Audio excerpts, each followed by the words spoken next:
Seconda manifestazione messa in atto oggi da parte delle rappresentanze sindacali a favore dei dipendenti delle 15 banche di credito cooperativo del Friuli Venezia Giulia.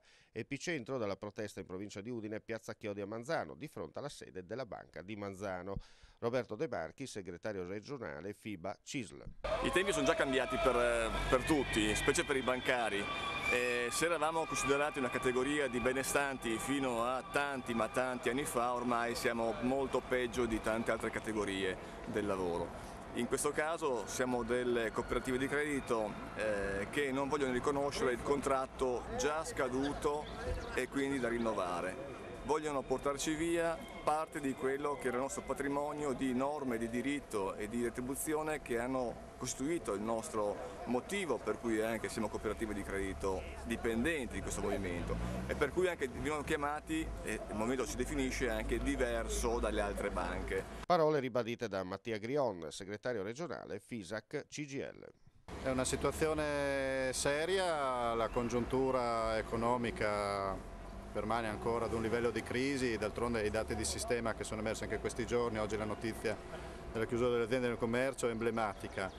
Sicuramente questo però non può essere un pretesto per diminuire, in qualche caso annullare i diritti dei lavoratori, ed è questa la ragione per la quale oggi noi manifestiamo affinché nel contratto delle banche di credito cooperativo l'integrativo regionale venga ritirata la disdetta, anche perché non ci può essere qualità nell'erogazione del servizio del credito se non viene tutelata la professionalità dei lavoratori, ed è questa la ragione per la quale noi ci battiamo oggi.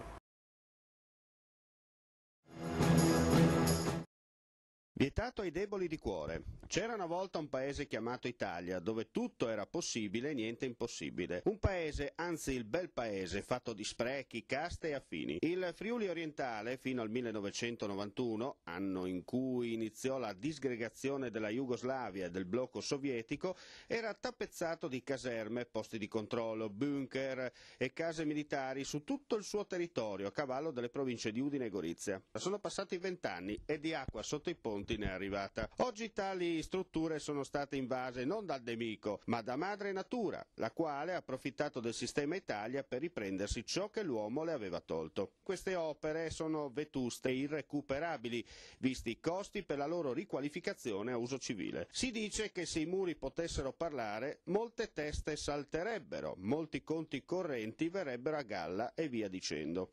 Un malcostume tipicamente italiano, che nemmeno il Friuli orientale, come il resto della regione, non può dirsi immune.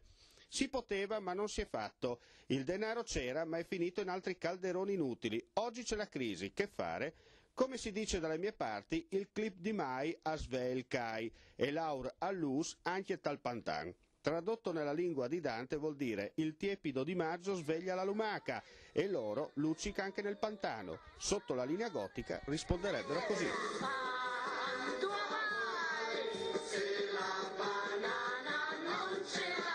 Satira, direte voi? Beh, visti i tempi è l'unico sistema per far capire bene le cose alla gente.